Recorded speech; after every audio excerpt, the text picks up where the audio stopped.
Selamat datang di channel novel kita. Di sini Mimin akan membagikan alur cerita donghua, horor, misteri, dan lain-lain. Dukung Mimin dengan subscribe dan nyalakan lonceng notifikasinya. Tanpa banyak cincong lagi, mari kita masuk ke alur ceritanya. Let's go! Tak satupun orang di ruangan itu benar-benar tahu apa yang terjadi.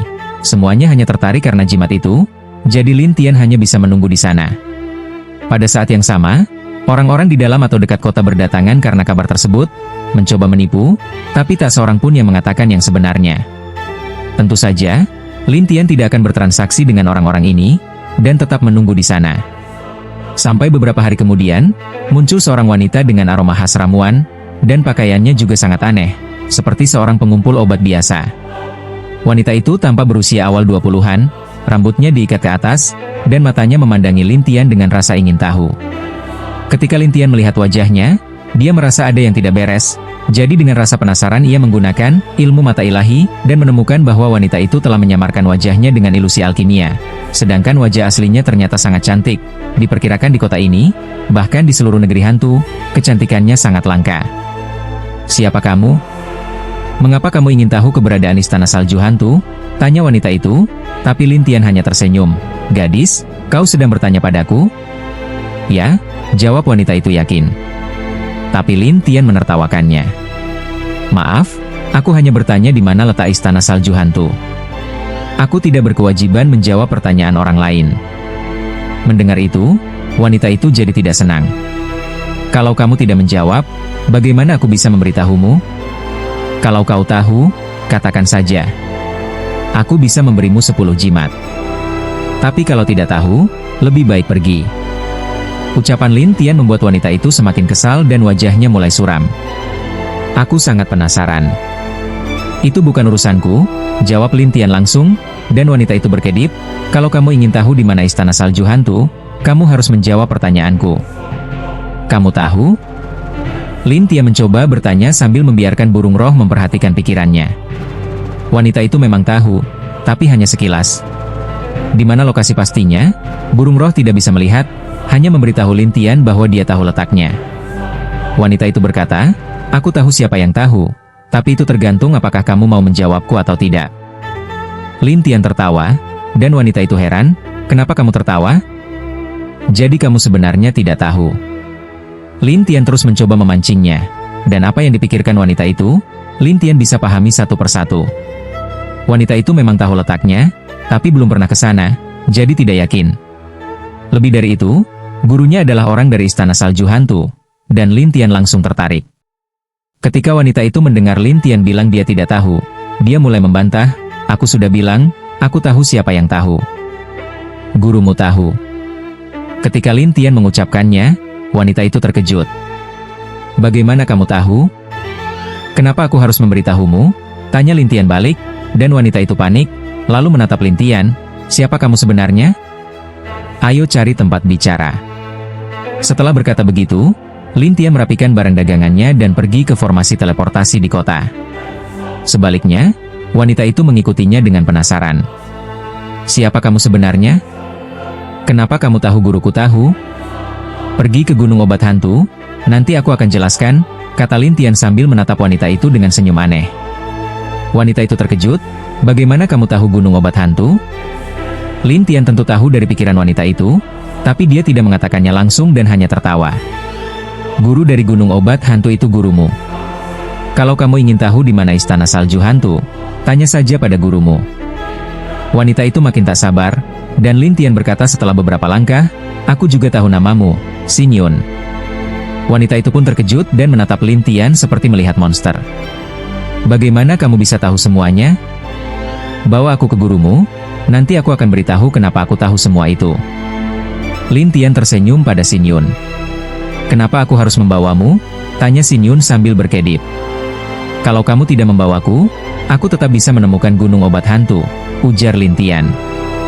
"Baik, aku akan membawamu, tapi temperamen guruku tidak mudah ditipu. Kamu cukup tunjukkan jalan. Ayo pergi." Xin Yun langsung memimpin jalan, melewati beberapa kota melalui formasi teleportasi, dan akhirnya sampai di sebuah kota besar, ibu kota awan hantu, Guyundu. Ibu kota awan hantu, salah satu dari 10 kota utama negeri hantu, Lin Tian pernah datang ke dunia hantu dan dewa, jadi dia cukup mengenal kota besar ini. Ya, Guyundu adalah kota paling dekat dengan gunung obat hantu kami. Setelah Xin Yun selesai menjelaskan, mereka melanjutkan perjalanan. Tapi setelah beberapa langkah, Lin Tian merasa ada yang mengikuti mereka. Setelah diselidiki, Xin Yun pun heran, "Kamu kenal mereka?" "Tidak," jawab Lin Tian sambil menggeleng. Xin Yun menatap pakaian orang-orang itu dengan curiga, tapi dari pakaian mereka, sepertinya mereka dari dinasti hantu. Dinasti hantu? Ya, mereka yang mengatur hidup dan mati jiwa-jiwa dan menjaga ketertiban di dunia hantu dan dewa, jelas Xin Yun. Tapi yang aku tahu, yang memimpin negeri hantu adalah klan hantu. Kenapa jadi dinasti hantu? Bertahun-tahun lalu, beberapa pangeran dari ras hantu dan dewa bertarung demi posisi kepemimpinan, dan sempat terjadi perang singkat. Lalu, pangeran bungsu dari ras hantu dan dewa menggunakan kekuatannya yang luar biasa untuk menertibkan semua pangeran, membentuk dinasti hantu, dan menguasai seluruh ras hantu dan dewa. Mendengarnya, Lin Tian tersenyum, menarik juga. "Kamu menyinggung dinasti hantu?" tanya Xin Yun, dan Lin Tian ragu, "Aku membunuh beberapa penjaga hantu dan dewa, apakah itu termasuk?" Tentu saja. Mereka ada di setiap dunia, bahkan di istana kekaisaran. Dunia dewa hantu ini adalah tempat kekuasaan resmi mereka.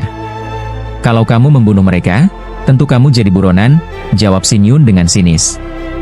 Lin Tian menghela napas, tak bisa dihindari. "Aku akan pergi dulu dan menunggumu di luar kota bagian selatan." "Aku tidak mau jadi kaki tanganmu," kata Xin Yun cepat-cepat lalu menjauh dari Lin Tian. Lin Tian tak bisa menahan tawa. "Begitu saja? Kalau kamu bisa lolos, datanglah. Kalau tidak, itu bukan urusanku," jawab Xin Yun sambil menjaga jarak dari Lin Tian. Namun, dari kejauhan dia tetap mengamati apakah Lin Tian bisa melawan para penjaga itu. Saat itu, para penjaga mengepung Lin Tian dari segala arah. Pemimpinnya mengeluarkan gambar buronan dan bertanya, "Kamu yang melakukan ini?" Dalam gambar itu tertulis bahwa Lin Tian telah membunuh sekelompok penjaga. Tapi Lin Tian tersenyum, "Ada buktinya?" "Tidak ada, tapi ada saksi yang melihat," jawab kapten penjaga. Lin Tian heran, "Ada yang melihat?" Tapi dalam hati dia merasa aneh, karena saat dia membunuh para penjaga itu, seharusnya tidak ada yang tahu. Kapten penjaga itu mengeluarkan selip kayu lain dan memasukkan kekuatan ke dalamnya. Lalu selip itu menampilkan sekelompok potret, persis seperti yang disebutkan oleh si Tuayu. Lin Tian merasa ini makin menarik. Kapten penjaga berkata, "Tempat kamu lewat adalah tempat para penjaga itu menghilang.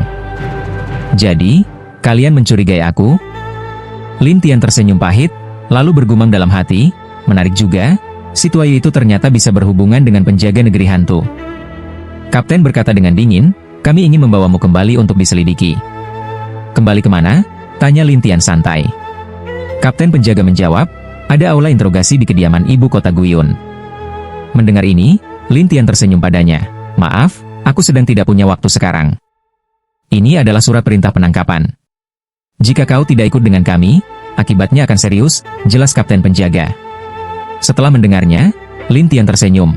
"Oh, begitu, ya? Anak muda, ini demi kebaikanmu." Kapten itu menatap Lin Tian dengan dingin, tapi Lin Tian malah tersenyum balik. "Siapa namamu?" "Namaku Luo Jinyan. Aku penjaga bintang 5 dari dinasti hantu," jawabnya. Setelah Lin Tian mengerti, ia berkata, "Tingkat tertinggi penjaga adalah 9 bintang, dan di atas 9 bintang adalah para dewa dan hantu, benar?" "Benar," jawab Luo Jinyan. Tapi Lin Tian menertawakannya. "Kalau kau bisa mengejarku dan menangkapku, aku akan ikut denganmu. Kalau tidak percaya, jangan ganggu aku, oke?" Saat ini, Lin Tian tidak ingin membuang waktu berdebat. Para anggota dinasti hantu, yang merasa diri mereka paling hebat dan merasa sebagai penguasa kerajaan hantu, tentu saja tidak akan setuju dengan kesepakatan semacam ini. Maka para penjaga pun mulai berteriak satu persatu. "Kenapa kita harus membuat kesepakatan dengan tim Luo? Anak ini tidak mau hidup ya? Anak muda, lebih baik tahu diri." Keributan mereka tidak mempengaruhi Lin Tian sama sekali. Sementara Luo Jinyan berkata dengan percaya diri, "Aku tidak percaya aku tidak bisa menangkapmu, seorang di ranah emas." "Jadi, kau setuju?" Lin Tian tertawa kepada Luo Jinyan, yang dengan percaya diri menjawab, "Jika aku tidak bisa menangkapmu dalam 1 jam, aku akan menyerah." "Bagaimana?" Itu kau yang bilang, ya? Setelah Lin Tian selesai berbicara, ia berbalik dan langsung menghilang. Luo Jinyan yang percaya diri langsung terdiam di tempat. Kapten Luo, kau ditipu anak ini, seseorang panik berkata, dan wajah Luo Jinyan pun berubah jelek. Sialan. Kapten, apa perlu kami bantu? Tanya seseorang dengan cemas, tapi Luo Jinyan memerintahkan, cari. Harus ditemukan. Mereka pun berpencar mencari, sementara di kejauhan Xin Yun terkejut, anak ini, bagaimana bisa langsung menghilang begitu saja? Setelah terkejut sejenak, Xin Yun meninggalkan tempatnya semula dan pergi ke selatan kota untuk memastikan. Dan benar saja, ketika Xin Yun tiba di selatan kota, ia melihat Lin Tian sedang menunggu di bawah pohon. Kemampuan menghilangmu lumayan juga. Xin Yun tak bisa menahan kekaguman. Biasa saja, jawab Lin Tian santai. Lalu ia meminta Xin Yun memimpin jalan, tapi Xin Yun penasaran, apa kau benar-benar membunuh penjaga itu? Apa itu penting? Tanya Lin Tian, dan Xin Yun tersenyum aneh. Kalau kau menyinggung dinasti hantu, tak akan ada akhir yang baik. Lin Tian tidak merasa khawatir. Tugasmu cuma menunjukkan jalan, kenapa harus takut? Xin Yun pun memimpin jalan, tapi belum setengah jam berjalan, muncul banyak penjaga di sekitar. Luo Jinyan berkata marah, anak bodoh, kau berani mempermainkanku. Apa aku salah? Tanya Lin Tian, dan Luo Jinyan menjawab, kau melarikan diri. Apa aku harus berdiri diam dan membiarkanmu menangkapku? Lin Tian tertawa tidak percaya. Tapi Luo Jinyan langsung berkata, kita bicarakan soal kesepakatan kita. Kesepakatan? Tapi kau tidak berhasil menangkapku, jawab Lin Tian. Tapi Luo Jinyan mengejek, tapi sekarang aku menangkapmu. Menangkapku? Tapi aku masih bebas, bagaimana bisa disebut tertangkap? Tanya Lin Tian. Luo Jinyan berkata dengan dingin, sebentar lagi, aku pasti bisa menangkapmu. Aku bisa menghilang sekali, tentu bisa 2 kali. Kau pikir bisa menangkapku? Begitu kalimat Lin Tian selesai, tubuhnya menghilang lagi. Para penjaga pun panik dan mulai mengumpat satu persatu. Sementara Luo Jinyan menatap Xin Yun dan bertanya, apa kau bekerja sama dengannya? Aku tidak bersamanya. Xin Yun segera menggeleng, tapi Luo Jinyan melotot, kau pikir aku bodoh? Aku bilang, aku tidak kenal dia. Tapi siapa yang percaya? Luo Jinyan tidak percaya, dan langsung memerintahkan para penjaga, tangkap kaki tangannya ini dulu. Siap. Para penjaga mengeluarkan borgol dan bersiap menangkap Xin Yun.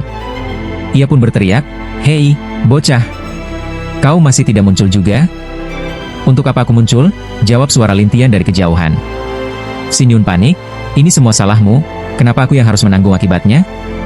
Itu urusanmu, bukan aku yang dicari, jawab Lin Tian sambil tertawa, seolah tidak ada hubungannya sama sekali dengannya. Xin Yun kesal, menatap Luo Jinyan dan berkata, lihat. Anak ini tidak peduli, jadi sia-sia kalian menangkapku. Tidak sia-sia, tetap harus ditangkap, teriak Luo Jinyan, dan ia memerintahkan semua orang bertindak. Para penjaga pun menyerang Xin Yun satu persatu, tapi ia berkata, aku tidak ingin menyakitimu, jadi lebih baik jangan ganggu aku. Kau berani melawan? Teriak Luo Jinyan, dan Xin Yun kesal, kalian yang memaksa aku. Kalau kau melawan, kami akan daftarkan kau sebagai buronan. Kalian tidak masuk akal. Xin Yun benar-benar depresi. Ingin adil? Bicaralah di sel penjara Guyundu, ejek Luo Jinyan. Kau? Xin Yun melompat dan langsung menghilang. Para penjaga tak bisa mengejarnya, hanya bisa menatap Luo Jinyan. Kapten, sekarang bagaimana? Tanya seseorang dengan canggung, sementara Luo Jinyan berkata, bagaimana lagi? Terus kejar. Siap, jawab mereka, lalu Luo Jinyan menggerutu, aku tidak percaya aku tidak bisa menangkap 2 orang itu. Setelah terbang selama setengah jam, Xin Yun berhenti di puncak gunung dan melihat sekeliling. Bocah, aku tahu kau mengikutiku. Saat itu, Lin Tian muncul dari dalam penyamaran dan tersenyum padanya. Cukup jauh juga ya. Kenapa kau menjebakku? Tanya Xin Yun kesal, dan Lin Tian tertawa. Menjebakmu? Memangnya kapan? Omong kosong. Begitu kau pergi, mereka menganggapku komplotanmu dan mau menangkapku. Bagus dong. Kau... Xin Yun sangat kesal, dan Lin Tian tersenyum lagi. Ayo, cepat tunjukkan jalan. Tidak mau, jawab Xin Yun marah, dan Lin Tian tertawa. Kenapa sih? Marah banget? Kau coba saja dikejar orang tanpa alasan, pasti kau juga marah. Tapi Lin Tian malah tersenyum aneh, toh wajahmu palsu, kenapa takut? Mendengar itu, mata Xin Yun membelalak, kau tahu dari mana? Aku bisa melihat segalanya, jawab Lin Tian percaya diri. Tapi Xin Yun tidak percaya. Tidak mungkin. Tidak ada yang bisa menembus penyamaranku. Kau terlalu percaya diri? Lin Tian tersenyum tipis, dan Xin Yun buru-buru bertanya, Kau lihat apa saja? Tentu saja wajah yang luar biasa cantik. Apalagi? Lin Tian tertawa kecil. Xin Yun tiba-tiba merasa tertipu, jadi dia menatap Lin Tian dan berkata, kamu penipu. Penipu? Kenapa aku jadi penipu? Lin Tian tampak bingung, tapi Xin Yun menjelaskan, bukankah kamu penipu kalau bisa melihat wajah asliku lalu berpura-pura bodoh? Ada alasan kenapa kamu menyamar. Apa aku harus membongkarnya di depan umum agar kamu puas? Kata Lin Tian dengan makna tersembunyi. Kamu? Xin Yun tak bisa berkata-kata, dan Lin Tian tersenyum. Ayo, tunjukkan jalannya. Aku tidak mau pergi. Xin Yun merasa kesal karena dijebak, tapi Lin Tian tetap tersenyum. Kalau kamu tidak mau tunjukkan jalan, aku akan umumkan wajah aslimu. Umumkan? Maksudmu apa? Tanya Xin Yun panik, dan Lin Tian menatapnya sambil tersenyum. Aku akan bilang ke semua orang bahwa kamu temanku. Orang-orang dari dinasti hantu pasti akan mengincarmu, kan? Xin Yun menggertakkan giginya marah. Aku bisa berubah wajah lagi, mereka tidak akan bisa mengenaliku. Setelah itu, dia berubah menjadi wajah perempuan lain. Lin Tian berkedip dan bertanya, kalau begitu, beritahu aku arah ke gunung obat hantu. Aku akan pergi sendiri. Tidak akan kuberitahu. Xin Yun bersikeras, tapi dalam hatinya dia memikirkan sesuatu. Lin Tian melihat ini dengan jelas, lalu tertawa, terima kasih sudah memberitahu. Kemudian Lin Tian berjalan menjauh dari Xin Yun. Xin Yun bingung, apa yang aku beritahu? Aku tahu apa yang kamu pikirkan, kata Lin Tian. Tidak mungkin. Xin Yun tidak percaya, tapi Lin Tian menjelaskan sambil berjalan, kalau tidak, bagaimana aku bisa tahu keberadaan gurumu dari istana salju hantu? Kamu cuma menebak. Kalau begitu, gunung obat hantu juga cuma tebakanku? Lin Tian tersenyum, lalu Xin Yun buru-buru bertanya, kalau begitu, sekarang aku sedang mikirin apa? Lin Tian menjawab dengan ekspresi canggung, sekarang kamu sedang mengumpatku, bilang aku gila, bahkan mengutuk agar aku cepat-cepat ditangkap oleh orang-orang dinasti hantu. Kamu? Xin Yun terdiam. Ia menatap Lin Tian dengan heran, dan Lin Tian tersenyum. Mau coba lagi? Tiba-tiba Xin Yun melompat mundur dan berteriak, kamu, jaga jarak dariku. Kenapa? Siapa sih yang gak punya rahasia pribadi? Kamu seenaknya mengintip pikiran orang lain, kata Xin Yun gelisah. Tapi Lin Tian tertawa, aku bahkan gak tertarik sama tubuhmu. Kenapa kamu begitu peduli soal privasi? Kamu? Xin Yun merasa terhina. Selama ini, dia selalu menyembunyikan wajah aslinya karena terlalu cantik dan takut menimbulkan masalah. Tapi sekarang, Lin Tian tampak tak peduli, bahkan seolah tidak tertarik sama sekali. Menyadari ini, ia merasa agak lega karena Lin Tian tidak menunjukkan tatapan panas seperti pria-pria lainnya. Lin Tian, yang bisa membaca pikiran Xin Yun, menghela napas, apa di hati perempuan cuma ada cinta dan asmara? Kamu mengintip lagi. Xin Yun hampir gila, dan Lin Tian tersenyum canggung. Oke deh, aku janji nggak lihat lagi. Kamu janji nggak lihat, aku akan tunjukkan jalannya. Xin Yun tergagap, dan Lin Tian mengangguk. Oke, nggak akan lihat. Ayo tunjukkan jalan. Xin Yun tahu bahwa bahkan tanpa bantuannya, Lin Tian pasti akan tetap bisa menemukan tempat itu. Jadi ia pun dengan berat hati mulai menunjukkan jalan. Tapi dia tetap menjaga jarak, takut Lin Tian melihat pikirannya lagi. Melihatnya seperti itu, Lin Tian tersenyum lemas, perempuan ini terlalu percaya diri. Apa benar orang-orang suka wajahnya? Xin Yun memang merasa khawatir Lin Tian akan menatapnya seperti pria-pria lain. Tapi saat ia sadar bahwa Lin Tian malah meremehkannya, ia merasa sedikit lega. Akhirnya, mereka berdua berjalan bersama, saling curiga dan berjaga-jaga satu sama lain. Perjalanan mereka memakan waktu 2 hari hingga akhirnya tiba di sebuah pegunungan penuh dengan tumbuhan obat hantu. Melihat tumbuhan itu, Xin Yun berpikir untuk menjebak Lin Tian dengan tanaman beracun. Dia pun dengan sengaja mendekati beberapa tanaman beracun, tapi tetap menjaga jarak agar Lin Tian tidak menyadarinya. Namun Lin Tian menatap tanaman beracun itu dan berkata, kamu kira tanaman ini bisa membahayakanku? Aku tidak tahu maksudmu apa, kata Xin Yun pura-pura bodoh. Tanaman-tanaman ini sangat beracun. Bahkan roh tingkat setengah dewa bisa terpengaruh, apalagi orang biasa, jelas Lin Tian. Aku mana tahu, Xin Yun enggan menjawab. Tapi Lin Tian hanya tersenyum. Untungnya, roh kuku tak terkalahkan. Kamu bisa saja membual. Xin Yun tidak percaya, tapi Lin Tian tidak memperdebatkannya. Dia hanya tersenyum dan berkata, nanti juga kamu akan tahu. Melihat Lin Tian tetap sehat setelah 1 jam berada di area beracun, Xin Yun menatapnya seperti melihat monster. Kamu nggak apa-apa? Menurutmu, aku harus apa? Aku nggak takut racun ini karena aku sudah kebal. Tapi kamu punya kemampuan sendiri, aku juga punya kemampuanku. Apa bertentangan? Lin Tian tersenyum menatap Xin Yun.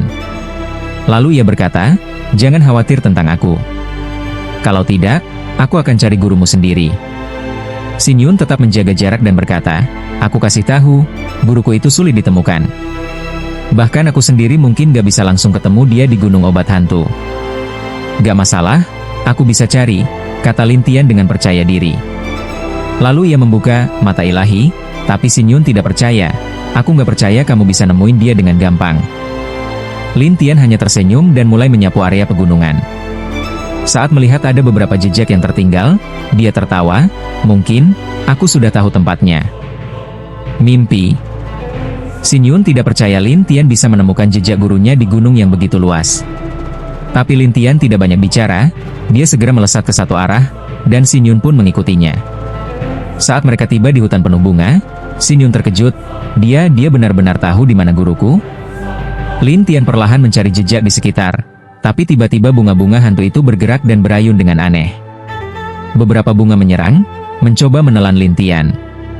Tapi Lin Tian mengangkat telapak tangannya, memutar pusaran penghancur ilusi, dan bunga hantu itu langsung tiarap ketakutan dan jadi lemas. Bunga hantu lainnya melihat kejadian itu, juga langsung ketakutan dan rebah, tak berani mengganggu Lin Tian, dan Xin Yun mencibir, sekelompok makhluk tanpa tulang. Lin Tian hanya tertawa tanpa berkata-kata, lalu melanjutkan perjalanan hingga tiba di sebuah pohon besar yang berbuah banyak. Melihat buah-buah itu, Lin Tian tertawa dan berkata, gurumu sepertinya sering datang ke sini. Bagaimana kau tahu? Tanya Xin Yun dengan curiga. Lin Tian menatapnya sambil tersenyum, ada banyak jejak gurumu di sini, dan juga dari apa yang kau pikirkan dalam hati. Kau bajingan. Mengintip pikiranku lagi. Aku hanya tak bisa menahan diri, jadi jangan terlalu khawatir. Pembohong. Xin Yun hampir gila dibuatnya, tapi Lin Tian tak menggubris, malah menatapnya dan berkata, sudahlah, jangan banyak bicara, suruh gurumu keluar. Aku sudah bilang, guruku suka menyembunyikan diri, mana aku tahu dia ada di mana? Wajah Xin Yun terlihat murung. Lin Tian mengedipkan mata, kau benar-benar tidak tahu? Benar. Kalau begitu, kalau aku memetik buah ini, mungkin akan membuat gurumu muncul. Lin Tian tersenyum licik. Xin Yun terkejut, hei, jangan gegabah. Nanti guruku tidak akan membiarkanmu pergi. Lin Tian hanya tersenyum, aku coba saja. Kemudian, Lin Tian melompat ke batang pohon dan meletakkan tangannya pada salah satu buah hitam yang bentuknya mirip buah persik. Jangan gegabah, teriak Xin Yun. Sebaiknya kau panggil gurumu, kalau tidak aku benar-benar akan menghancurkan buah-buah ini. Nanti dia pasti sakit hati. Lin Tian tersenyum menyebalkan. Kenapa aku sebodoh ini membawa orang sepertimu ke sini? Umpat Xin Yun. Hei Nona, aku hanya ingin bertanya pada gurumu, kenapa harus segitunya sih? Lin Tian menghela napas. Kau bajingan, brengsek. Xin Yun marah besar, mengumpat macam-macam, tapi tak bisa berbuat apa-apa terhadap Lin Tian. Ia akhirnya mengeluarkan jimat transmisi suara dan berkata, Guru, ada orang yang mau merusak buahmu. Tak lama kemudian, jimat itu menghilang, dan Lin Tian tersenyum. Nah, gitu dong. Tunggu saja sampai guruku menghajarmu, seru Xin Yun dengan penuh amarah. Lin Tian berkedip dan tersenyum. Tenang saja, gurumu bisa apa terhadapku? Namun tiba-tiba, dari kegelapan terdengar suara perempuan paruh baya yang kuat. Siapa bilang aku tidak bisa apa-apa terhadapmu? Lin Tian tersenyum saat mendengarnya. Akhirnya kau muncul juga. Siapa kau? Kenapa kau mau merusak buah-buahku? Dari awan yang berkumpul, muncul suara itu. Namaku Lin Tian. Aku hanya ingin bertanya sesuatu. Jawab Lin Tian sambil menatap ke atas dan tersenyum. Kau mau merusak buahku, tapi juga ingin bertanya? Apa kau pikir aku ini orang lemah? Nada suara wanita itu terdengar marah. Xin Yun menambahkan, "Guru, orang ini belum juga dihajar." Lin Tian menoleh ke arah Xin Yun dan tertawa. "Nona Xin, bukankah kau yang membawaku ke sini? Sekarang malah menyalahkanku?" "Ya, karena kau menipuku." Xin Yun langsung gusar saat Lin Tian mencoba menyeretnya. "Menipumu? Coba kau bilang pada gurumu, aku menipumu bagaimana?" Lin Tian tertawa. "Guru, dia pembohong." "Ayo katakan, apa yang sebenarnya terjadi?" tanya wanita di langit. Lalu Xin Yun pun menceritakan semuanya dan akhirnya berkata, "Aku hanya ingin tahu kenapa dia tahu lokasi Shifu dan gunung obat hantu, tapi belakangan aku sadar dia bisa membaca pikiranku." "Oh, jadi semua itu hanya karena pikiranmu sendiri dan dia mengintipnya?" tanya wanita dari awan. Dengan malu-malu Xin Yun menjawab, "Iya. Aku biasanya menyuruhmu berlatih di pegunungan, tapi kau tidak mau dengar. Sekarang lihat, malah bawa orang asing." Wanita itu mengkritik keras. "Guru, aku..." Xin Yun tampak sangat kesal. Lin Tian menghela napas, "Kalian ini kenapa malah jadi ceramah bersama begini?" "Tutup mulutmu. Bukan urusanmu," bentak wanita itu. Xin Yun juga kesal, "Ini semua salahmu." Lin Tian mengangkat tangan pasrah, "Aku cuma mau tanya sesuatu, bukan mau mengambil nyawa kalian. Kenapa sih kalian begitu takut?" "Siapa takut sama kamu?" balas Xin Yun tidak mau kalah. Wanita di awan berkata, "Anak muda, aku tidak peduli siapa kamu. Kalau tak ingin mati, cepat pergi dari sini, atau aku tidak akan memaafkanmu."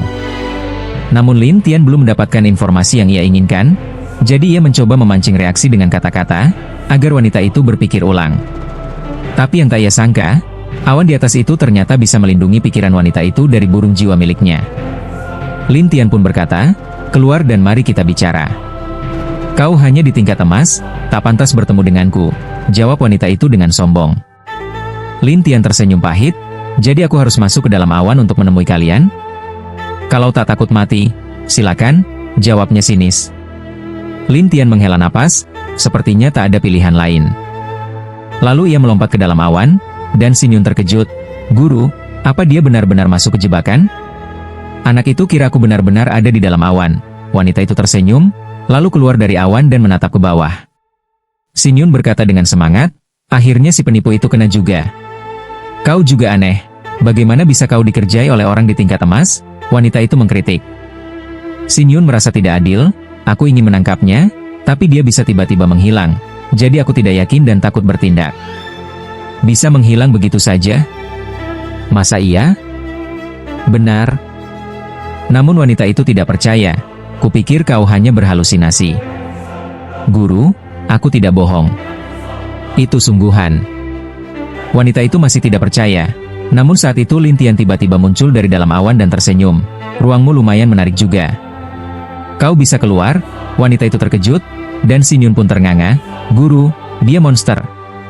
Lin Tian tertawa melihat wanita itu, dan membiarkan burung jiwanya memata-matai pikiran sang wanita.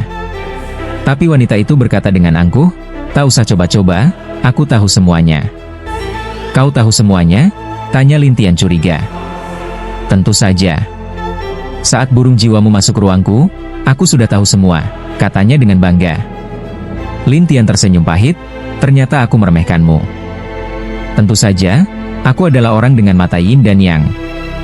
Wanita itu menunjukkan sepasang mata, satu putih dan satu hitam, yang terlihat sangat aneh. Lin Tian terkejut, "Mata yin dan yang?" "Benar. Aku dari keluarga yin yang. Mata ini bisa menahan semua deteksi dari teknik jiwa atau hantu. Jadi burung jiwamu tak akan pernah bisa menembus pikiranku." Wanita itu tertawa percaya diri. Setelah mendengar ini, Lin Tian hanya bisa tersenyum pahit. Ini kesalahan. "Anak muda, ngomong-ngomong, namaku Yao Qinglan. Aku adalah penguasa Gunung Guyao, juga dikenal sebagai Raja Obat Hantu. Jadi kalau kau tidak ingin mati mengenaskan, bersikaplah jujur." Wanita itu pun memperkenalkan dirinya. Sementara itu, Xin Yun memuji gurunya, "Guruku sangat hebat, jadi kalau kau tidak ingin celaka, dengarkan saja guruku." Lin Tian tertawa, namun Yao Qinglan tidak mengerti dan bertanya, "Apa kau tidak takut padaku?" "Tidak takut sama sekali." "Anak muda, apa kau benar-benar tidak takut mati?" Yao Qinglan memandang Lin Tian dengan dingin, tapi Lin Tian malah menantangnya. Bagaimana kalau kita bertaruh? Bertaruh? Bertaruh apa? Aku akan membiarkanmu menyerang sesukamu. Jika dalam 1 jam kau bisa melukaiku dengan serius, aku akan menurut padamu. Tapi kalau tidak, kau harus memberitahuku di mana istana salju hantu itu. Lin Tian berkata sambil menatap Yao Qinglan, menunggu jawabannya. Ia tertawa, dan Yao Qinglan bertanya, kau yakin? Yakin? Lin Tian tersenyum, dan mata Yao Qinglan memancarkan cahaya aneh. Kalau aku tidak setuju, bukankah itu artinya aku takut padamu? Anggap saja begitu. Lin Tian tertawa, dan Yao Qinglan berkata, baik, kita lihat saja bagaimana kau mati. Ayo mulai sekarang. Lin Tian berdiri tanpa bergerak, dan Yao Qinglan bertanya penasaran, kau tidak akan menghindar? Tidak perlu. Lin Tian tersenyum, dan Yao Qinglan menatapnya dengan heran. Xin Yun mengejek, penipu, aku bilang ya, guruku itu sangat kuat. Bukan dewa juga, bukan orang hebat. Kata Lin Tian dengan santai, membuat Yao Qinglan marah, berani-beraninya kau meremehkanku? Aku tidak meremehkan, hanya berkata jujur. Lin Tian tertawa. Yao Qinglan pun menyerang dengan satu tangan. Cahaya hijau melesat dan menghantam Lin Tian, tapi ia tetap tak terluka dan tertawa. Lanjutkan. Yao Qinglan terkejut dan mengira serangannya kurang kuat, jadi dia menambah kekuatannya. Tapi tidak peduli seberapa keras dia menyerang, Lin Tian seakan tidak merasakan apapun. Ini membuat Yao Qinglan tertegun, dan bahkan Xin Yun ketakutan. Ini belum 1 jam. Lin Tian tertawa, dan Yao Qinglan menggertakkan gigi. Katakan, siapa kau sebenarnya? Aku Lin Tian. Soal asal-usulku, tak perlu kau tahu. Lin Tian tertawa, dan Yao Qinglan berpikir sejenak lalu berkata, baiklah, aku akan memberitahumu. Oh, semudah itu? Jangan mimpi, aku tidak semudah itu. Yao Qinglan tiba-tiba tertawa, dan Lin Tian curiga, bukankah tadi kau setuju memberitahuku jika tidak bisa mengalahkanku dalam 1 jam? Aku berubah pikiran sekarang, kenapa? Tidak boleh. Yao Qinglan berkata dengan sinis, dan Xin Yun tertawa saat melihat gurunya menjebak Lin Tian. Penipu, rasain tuh. Lin Tian tersenyum pahit, ini gak adil. Aku bilang, aku akan memberitahumu, tapi ada syaratnya. Silakan. Lin Tian merasa ini pasti berat. Dan benar saja, Yao Qinglan berkata, aku ingin sebuah buah. Buah itu ada di padang tandus hantu di kerajaan hantu. Kau bantu aku mendapatkannya. Padang tandus hantu? Lin Tian mengernyit, dan Yao Qinglan tersenyum. Kenapa? Takut? Apa namanya? Buah hantu. Buah ini berbunga setiap 1.000.000 tahun dan berbuah juga dalam 1.000.000 tahun.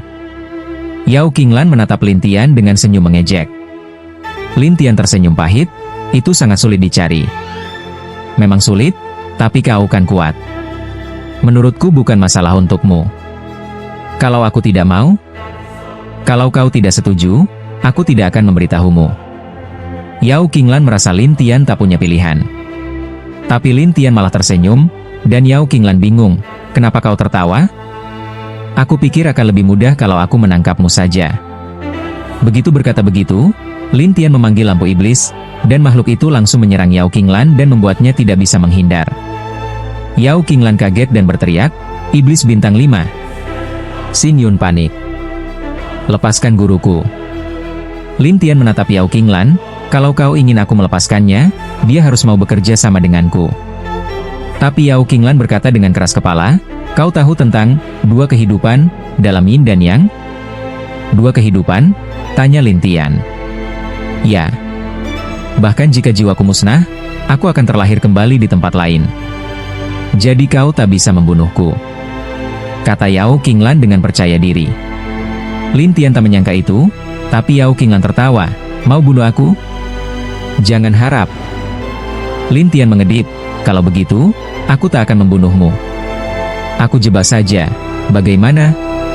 Lalu ia melemparkan Yao Qinglan ke dalam kotak hantu dan Dewa Bintang, tapi Yao Qinglan tetap tidak takut, tak masalah. Kalau aku mati, aku akan hidup kembali di tempat lain. Lin Tian pusing, dan Xin Yun berteriak, cepat lepaskan guruku.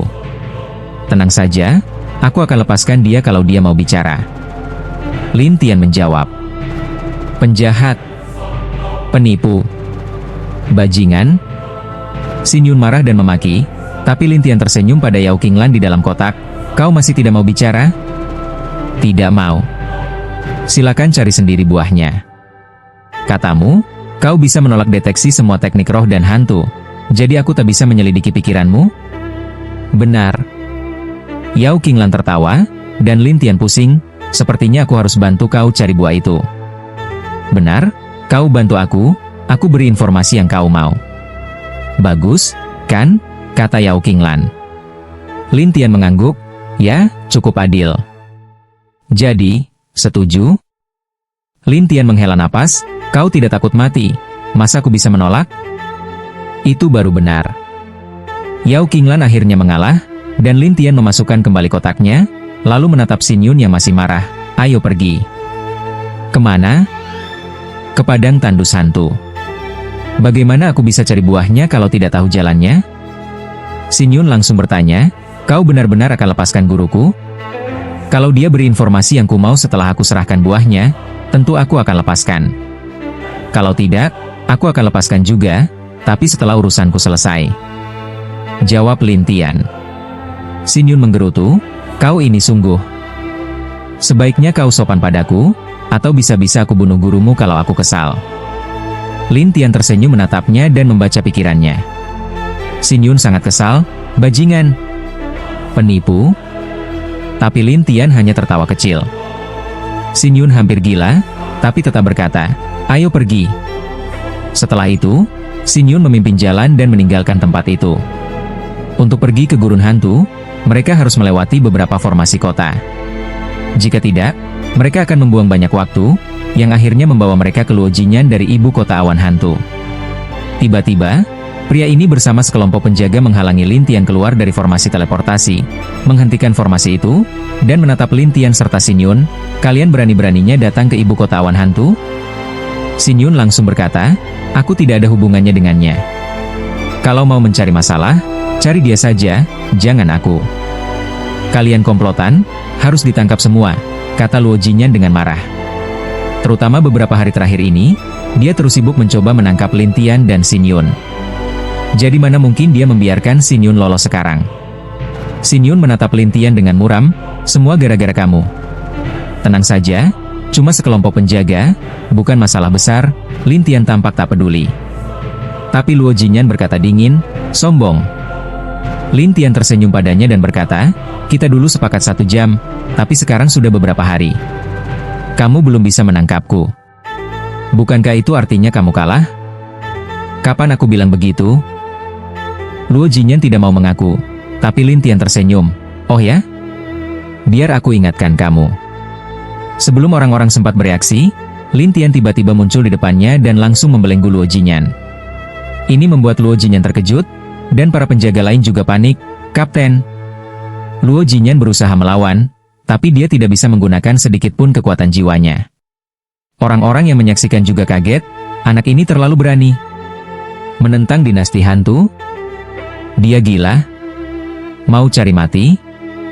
Saat semua orang ribut, Luo Jinyan mengancam, anak muda, kalau kamu tidak lepaskan aku, kamu akan mendapat hukuman tambahan. Toh kalian sudah memerintahkanku jadi buronan, 1 atau 2 tuduhan, apa bedanya? Lin Tian menariknya begitu saja. Luo Jinyan panik, anak muda, aku peringatkan kamu, aku tidak takut padamu. Lin Tian mengabaikannya, sampai akhirnya Luo Jinyan berkata, kamu memaksa aku. Lalu tubuhnya berubah menjadi asap hitam dan menghilang. Ketika muncul lagi, dia sudah berada di kejauhan. Penjaga biasa bisa kabur seperti itu? Lin Tian sedikit terkejut, dan Xin Yun menjelaskan, beberapa penjaga khusus dinasti hantu punya teknik kabur unik, bisa digunakan tanpa kekuatan jiwa. Oh ya? Kenapa? Takut? Ejek Xin Yun. Lin Tian lalu menatap penjaga lainnya dan berkata, kalian juga belajar teknik itu? Mendengar itu, para penjaga ketakutan dan menjauh. Lalu Lin Tian menatap penjaga formasi teleportasi. Kalian lihat apa? Aktifkan formasinya. Para penjaga itu kabur ketakutan. Lin Tian mengerutkan kening, dan Xin Yun menghela napas, sepertinya tak banyak harapan untuk keluar. Kita tak perlu mereka mengaktifkan formasi. Setelah berkata begitu, bayangan-bayangan muncul dan berhamburan ke dalam formasi. Formasi itu mulai menyala, membuat Xin Yun terkejut. Kamu bahkan bisa mengaktifkan formasi teleportasi milik dinasti hantu? Aku pernah melakukannya. Lin Tian tersenyum, lalu masuk ke formasi teleportasi, dan Xin Yun pun mengikutinya. Penjaga-penjaga yang melihat mereka seperti melihat monster. Setelah mereka menghilang, Luo Jinyan muncul dari kerumunan dan mengumpat, "Sialan! Kapten, sekarang bagaimana?" tanya salah satu penjaga. Luo Jinyan mengernyit, "Aku akan ke Panglima." Setelah itu, Luo Jinyan langsung menuju kantor Panglima Ibu Kota Awan Hantu. Namun, tempat itu kosong, dan Luo Jinyan jadi waspada dan melihat sekeliling. Tiba-tiba angin berhembus dan suara terdengar dari kegelapan, "Panglima, kamu datang juga? Bagaimana bisa kamu gagal menangkap seorang anak muda dari ranah emas?" "Maaf Panglima," jawab Luo Jinyan dengan sedih. Angin berhembus lagi dan selembar daun hitam jatuh ke tangan Luo Jinyan. "Bawa ini. Saat kamu menyentuhnya dan memasukkan kekuatan, aku akan muncul," kata suara itu. Luo Jinyan langsung senang, "Siap, Panglima." "Pergilah. Sudah berbulan-bulan tertunda. Kalau kamu tak bisa menangkapnya, kamu tahu akibatnya." "Siap, Panglima," kata Luo Jinyan dan segera pergi. Di bawah pimpinan Xin Yun, Lin Tian melewati beberapa kota dan akhirnya sampai di sebuah jalan besar yang menuju ke gurun hantu. Banyak sekali orang. Lin Tian heran melihat keramaian itu. Xin Yun menjelaskan, gurun hantu kaya akan buah-buahan, dan beberapa dijual di sini. Jadi banyak orang dari dinasti hantu datang setiap hari untuk membeli, bahkan membeli pil. "Oh ya? Bisa meramu pil juga?" "Tentu." Lin Tian tersenyum, "Kenapa aku tidak pernah dengar soal gurun hantu sebelumnya? Wilayah hantu ini sangat besar, masih banyak hal yang belum kamu tahu," sindir Xin Yun. Lin Tian tertawa, "Benar juga." Tapi Xin Yun tampak kesal, penipu ini pura-pura tahu semuanya. Tiba-tiba muncul penjaga dinasti hantu dan seorang penjaga berteriak, "Minggir! Utusan hantu lewat." Orang-orang ketakutan dan segera menyingkir. Penjaga itu langsung mengepung Lin Tian dan Xin Yun. Xin Yun mengeluh, "Itu penjaga dari ibu kota awan hantu lagi." Orang-orang penasaran, apa yang mereka lakukan sampai dikejar dinasti hantu? Luo Jinyan tersenyum ke arah Lin Tian, "Akhirnya aku menemukanmu juga. Hanya kamu berani datang?" Lin Tian mengejek. Luo Jinyan mengeluarkan daun hitam dan tertawa, "Begitu aku memasukkan kekuatan ke sini, Panglima kami akan muncul." "Panglima? Panglima siapa?" "Pemimpin kami di ibu kota awan hantu, Jenderal 2 bintang dari hantu dan dewa," jawab Luo Jinyan dengan bangga. Orang-orang langsung heboh mendengar Jenderal 2 bintang, tapi Lin Tian tak peduli, hanya Jenderal hantu dan dewa. Apa istimewanya? "Kamu meremehkan jenderal? Kamu pasti tak tahu seberapa mengerikannya mereka," kata Luo Jinyan. Lin Tian tetap santai dan bahkan memperingatkan, "Aku sarankan, jangan sampai dia datang dan mati. Nanti kamu yang disalahkan." "Sombong," bentak Luo Jinyan. Orang-orang menganggap Lin Tian terlalu besar kepala. Sementara itu, Xin Yun mengejek, "Penipu, kamu terlalu sombong." Tapi Lin Tian menjawab, "Aku cuma bicara jujur." "Penipu?" gumam Xin Yun, "tak percaya." Luo Jinyan mendengus, "Sepertinya kamu harus melihat sendiri betapa mengerikannya Panglima kami." Ya, waktunya habis. Bersambung ya bos. Besok kita lanjut lagi, oke?